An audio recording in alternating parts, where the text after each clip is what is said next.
Soon the time has come for us to, have this beautiful interview with on the topic winning fight against cancer with Mama Rosa. As an introduction,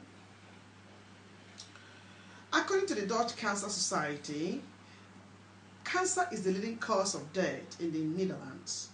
In 2011, 42,867 persons died of cancer. 22,968 were men, and 19,230 were women. And you can agree with us that is quite a large number. This clearly indicates that the battle against this killer disease is far from being won. To help discuss the current status of all that is being done in the fight against the disease, we are hosting Lide van the Vegt of Mamma Rosa. Mamma Rosa is a foundation of volunteers dedicated to providing information and counsel for cancer patients and victims. Here in the studio is with us Miss Lide van der Vegt, founder of Vegt of Mamma Rosa, and another colleague, Leila Salty. Leila. Well, welcome to Radio Voice of Naija, Thank Lide you. and Leila. Thank you very much. Are you excited? Yeah, yes. Are you sure? Yes, really. A little bit. We have a lot of news to tell to you since the last time we were here. Yeah, exactly. Yes, I'm also very eager, waiting to hear what you have to say. Okay. All right, so we have to start up.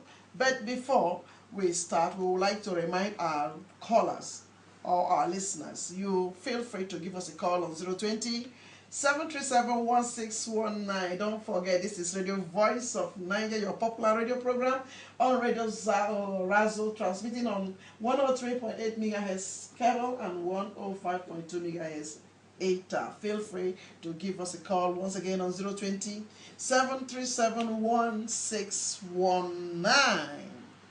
Yes, we start. Lide, would you describe to our audience what Vegt of Mamma Rosa is all about and your work as a founder of this organization? Well, I was a breast cancer patient myself in 2000, and I was very, very ill. But finally I survived, and I was also a teacher. I am a teacher, and I was also always teaching women that were low literate or illiterate, and they came from several cultures. And after my illness, I went to my work back again, and I started to talk with them about breast cancer, because that is what I had. And they were very interested to hear anything about this, because it was their teacher that was talking to them. Oh, okay. And that was, that's where Mamma Rosa started somewhere. But, this was in 2003. And the stichting was founded in 2006. And we are now in 2013, so wow. There has been a lot of activities since then. Yeah. So, when did you found the organization, and what led to you finding such an organization? You said you founded it in 2006, is that? Yes. Okay, what was your inspiration? Well, I started with giving information. So I started with the prevention of breast cancer. There is no prevention for breast cancer, only that you can find your tumor in time. Okay. That is the kind of a prevention that you can talk of. And I gave this information to groups, my own groups in my school, and to other groups in mosques and in schools and the neighborhoods in The Hague where I live. And so I started with prevention, but in the groups there were also women that had complaints about their breasts. So they came to me after the information, and I was going to talk with them. Yeah. So those were, well, just one. I had a talk with one woman, and so we got further and further, and now we accompany, we coach 165 women in The Hague with breast cancer. So, well, we give a lot of support. In Den Haag? In The Hague only, yes.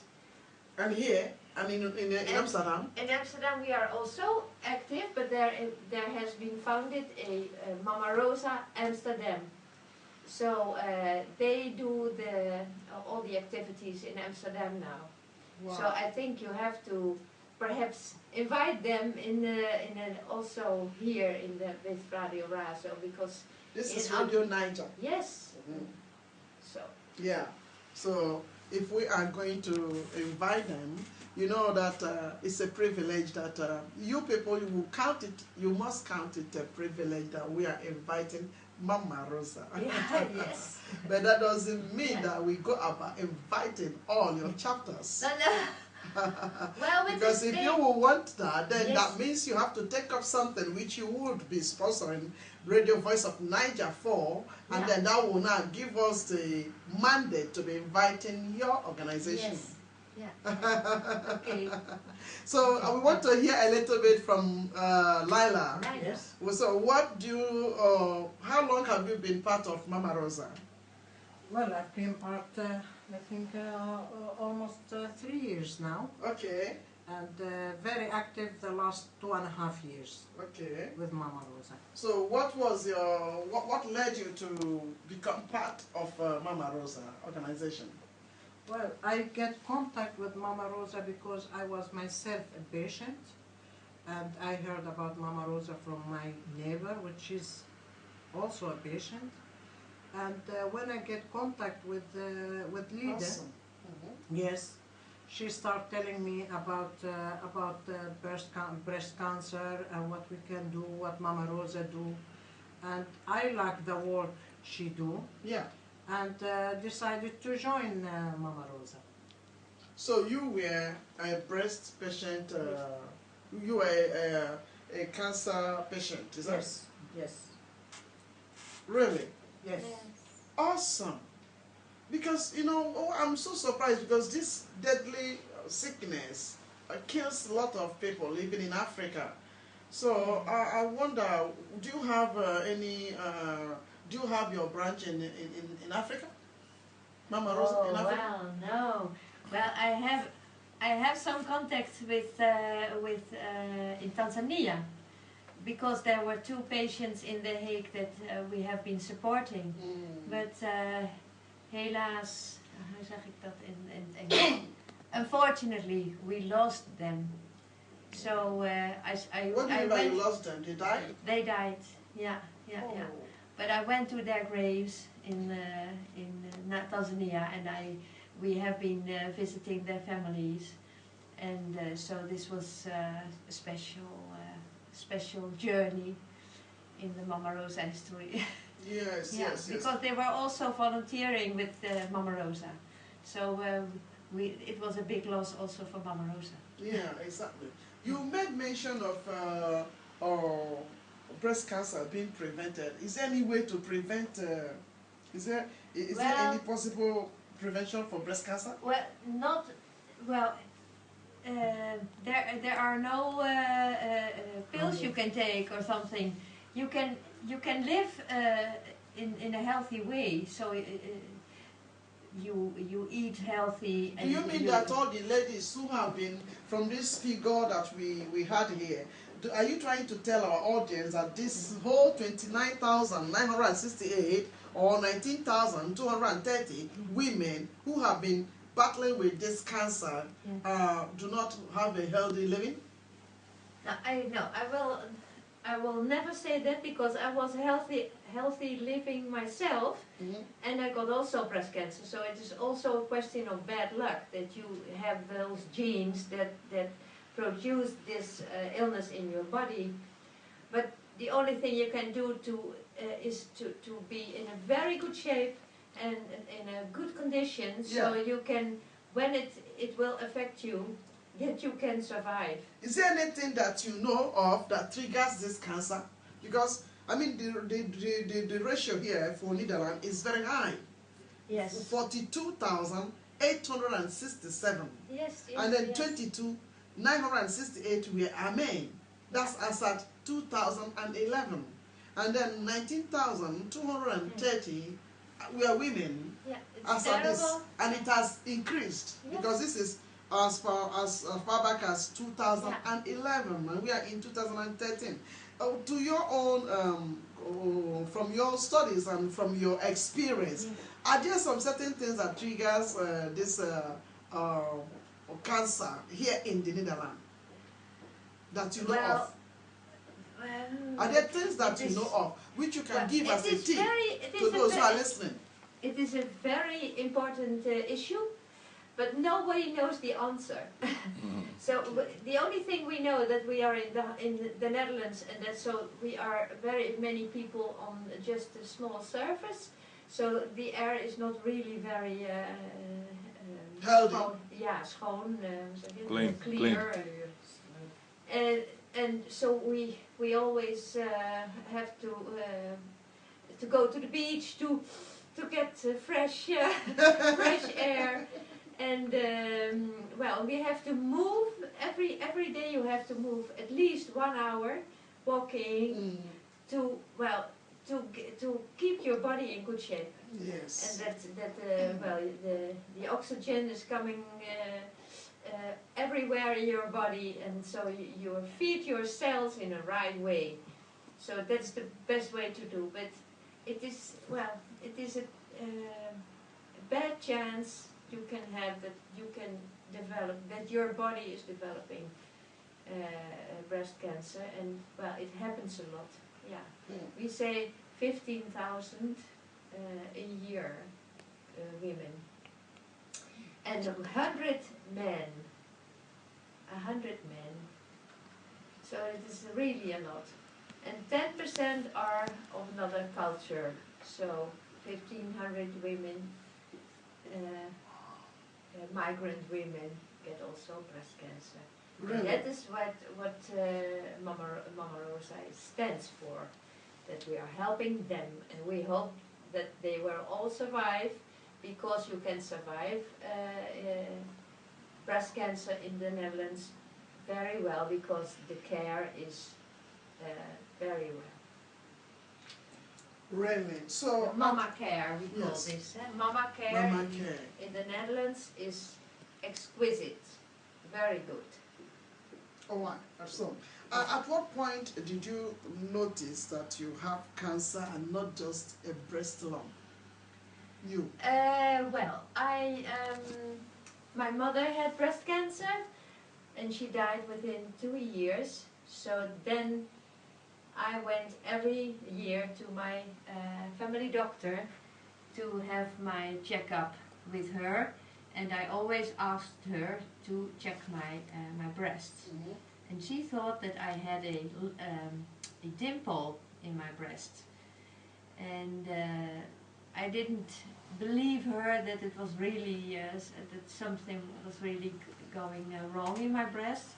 But I went to my to the hospital to make a mammogram, and finally I had a big tumor in my breast. But there were no lumps. You couldn't feel anything. It was only visible on a echo and an MRI. And then they found a suspicious place. A tumor is suspicious. No, only a place in my breast that was perhaps not okay. So they made a biopsy to know, and they made 2 biopsies, and they were all very bad. So I had 3 hearts in my breast with cancer. 3, Really? yes. So they took my breast away, and that's what I wanted. And they took my lymph nodes, all my lymph nodes on the left side, because they were also affected, some of them. Where? What was affected?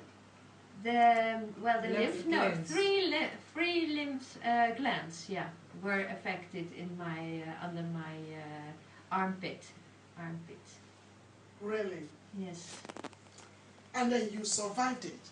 Yes, with a lot of treatments. Yes. Chemotherapy, Yes. radiotherapy, Yes. hormone therapy, and also psychology, because I was really not well in my head too, Yeah. because I had a big fear to die. Oh. And I survived, so it is really a miracle. And how long was that? 30 years ago. Oh, And then it was for 10 months of treatment. 10 months of treatment. Well, somebody out there listening to us, if you have a wife or you are a woman or you are a daughter, I don't know what you are, and you are listening to this broadcast and you feel like calling in to clarify, please feel free to call in and participate in this discussion on winning fight against cancer with Mamma Rosa. Give us a call on 027 737 1619. Now, Lina, I would like to hear from you. What were you feeling before you were diagnosed as having breast cancer? Well, that's This question exactly is to, the problem. This question is to Yes. help our listeners, or a normal woman out there who may be having some symptoms, but she doesn't know what to call it. So, are there certain ways you were feeling before then that prompted you to go to your doctor, and then before you begin to take the mammogram and all of those things? Yes, well, it was that first I feel always very quickly tired. My energy was completely gone, suddenly. Does that happen to everyone that have breast cancer? Energy. The energy. Oh yes, really. For me, there was also a symptom, but I only find it out afterwards. Yes. Yeah, it really, yeah. I fell asleep on the couch every night, but I thought it was not natural because I was working and I was doing volunteer work, so I had a lot of things to do. So Yeah. I didn't mention it was really special. I mean, this Tiredness. Tiredness. Yeah. Right. Okay. Go on. Yes, and this also makes me asking my family doctor about it, and he used to tell me because of the stress, I used to have very much stress in my house, Okay. and that comes because of that. And years after, I felt how you call it, something in my breast. I went to my doctor and told her that I have this problem, can you see what it is? And she said, oh, it's probably milk cleanse, and you don't have to worry about it. The problem is Something with was the coming cancer. out from you? Sorry? Was something coming out from your breast? Not coming out, you feel while douching, you feel that there's something is not lump. supposed, a lump, Yeah, like a lump. small ball, Yeah. you know. And the problem is it doesn't do any pain. And that is one of the symptoms of cancer. You mostly, 90% you don't have pain. Oh. Yes. And this is what Mama Rosa and we as volunteers find very important, to teach women this. Yes. By telling them how to investigate themselves and how to learn their body. Because of that reason, for me, it is very important, no pain, and they think it's okay. Yeah. While it is Deadly. deadly, can be. Jesus. And because they find it on a proper time, it is when it is discovered early enough, then it will be better results, let's say, and your surviving process is bigger than others, for example.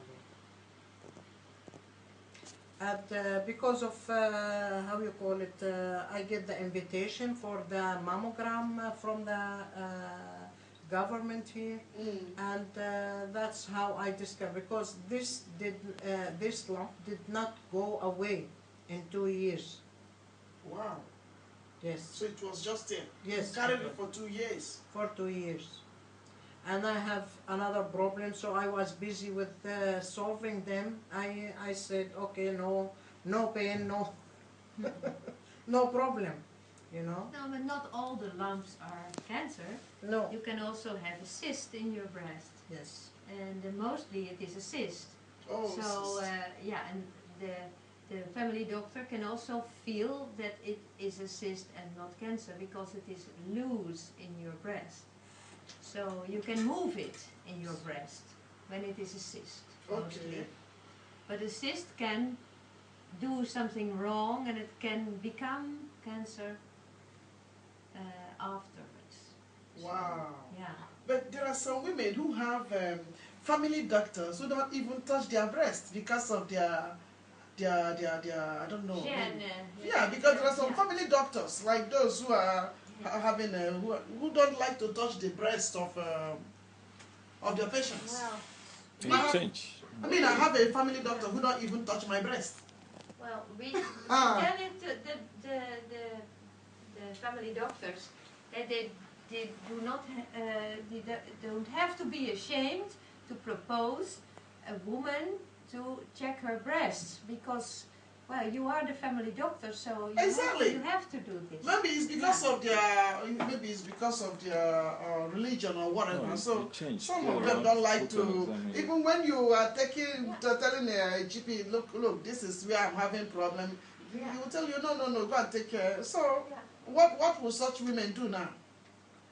Well, you have to ask, and I think the family doctor has also to ask, shall I check your breasts? Because it is important that it is done once a year or something. And well, you can ask it also as a patient. And Especially if they have it in their family. Yes. When there's erfelijk, Hereditary. Yeah, hereditary sickness. Hereditary, yes, breast cancer.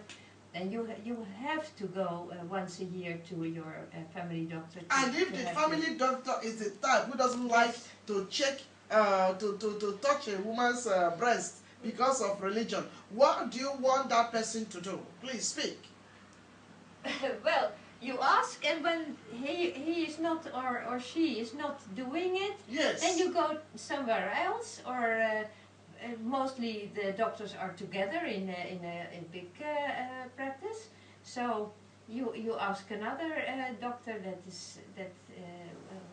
that wants to do it for you. Yeah. Well, listeners out there, in case you have a GP that is not ready to inspect your breast because of his or her religion, please, you can change your GP or otherwise look for a way to get yourself checked, because I think it's very, very necessary very important. for any mature woman to get her breast inspected from time to time. It is the only thing we can do is being in time, finding a lump. That is prevention with breast cancer. Yes. Detection in an early stage. That is prevention with breast cancer. You cannot really prevent you to have to develop cancer in your body. Yes. But you can only be in time discovery. So at what point in time do patients come or are being referred to your organization, and who refers them to your organization? Well, that is anything. It can be from mouth to mouth, and it can be hospital, and the mama care nurses of the hospital have our flyers. Yeah. And it can be in the school. The children, women are talking to each other in the playground, and they talk about Mama Rosa. And I was well, we were also in the television in The Hague, and then people found us more easy than before. So and it is a big organization now. So you meet it any when you want it, when you need it, you can find it.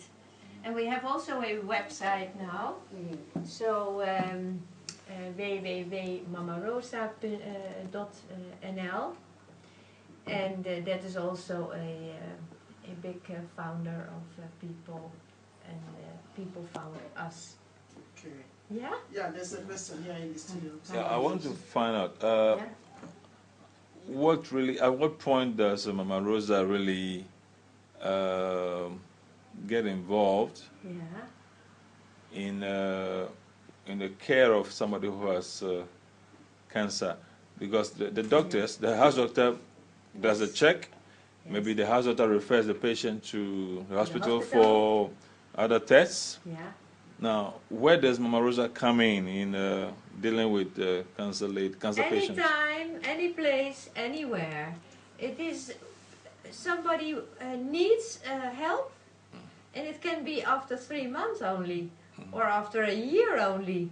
But we try to come in as early as possible, of course. And then what do you do? What do you do for them? We For listen, the patients, we you listen. listen to them. Okay. Yeah, and we try to give them information because we have a lot of experience ourselves, and among us, because we are a big crowd in The Hague. Yeah. In the meantime, but we are the main thing is listening to their story, because it is very important that they can Talk about hun hart verlichten. They can They light can their relieve hearts. themselves. Yeah. Yeah, and their feeling. Yeah, it is very important. And coping is also a important thing. How do you cope with an illness like this? Yes. Nobody knows. There is no recipe for that.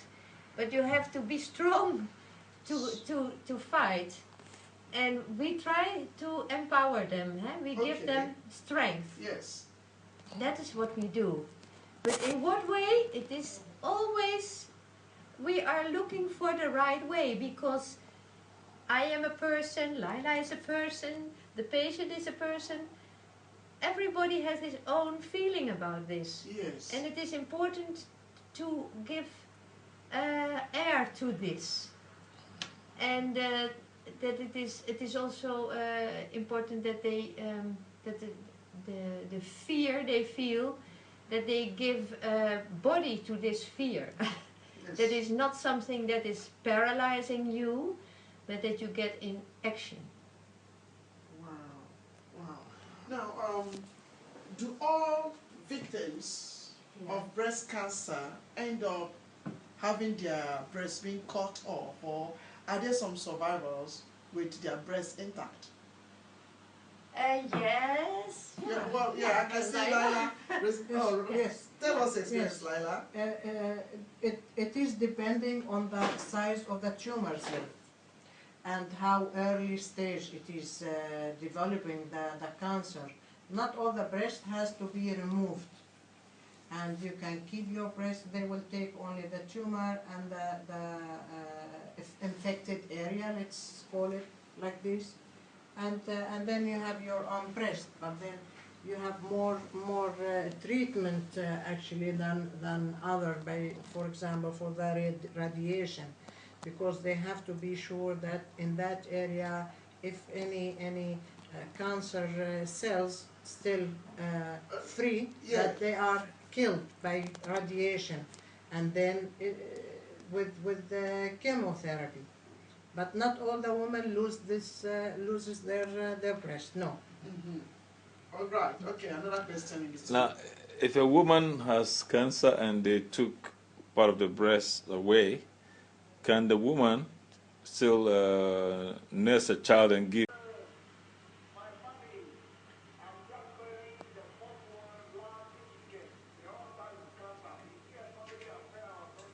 What do you say? Your sisters. Sir, this four sister. Oh, first and foremost, please accept our condolence. Yes. And Condolences. yes. I pray that the Lord will comfort your family. That's quite a huge number. 4 sisters dying of the same. It's So he wants to know whether it is coming from the family, whether it's. well, you can check this. I don't know where you live, but in the Netherlands or in England, you can always check this. So they look for a certain gene, and we call this BRCA1 or BRCA2. When you have this gene mutation, then then you have 80%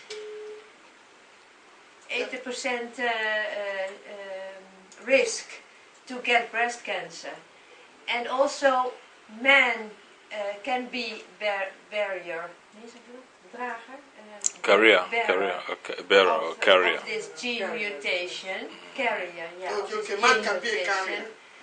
So it is very important to check this, so you know, and when you know it of one person, then it is very easy to check the other persons, when you know which gene mutation is active in your body.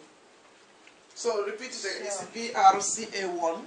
Yeah, and BRCA2. Yeah, those where would one check this?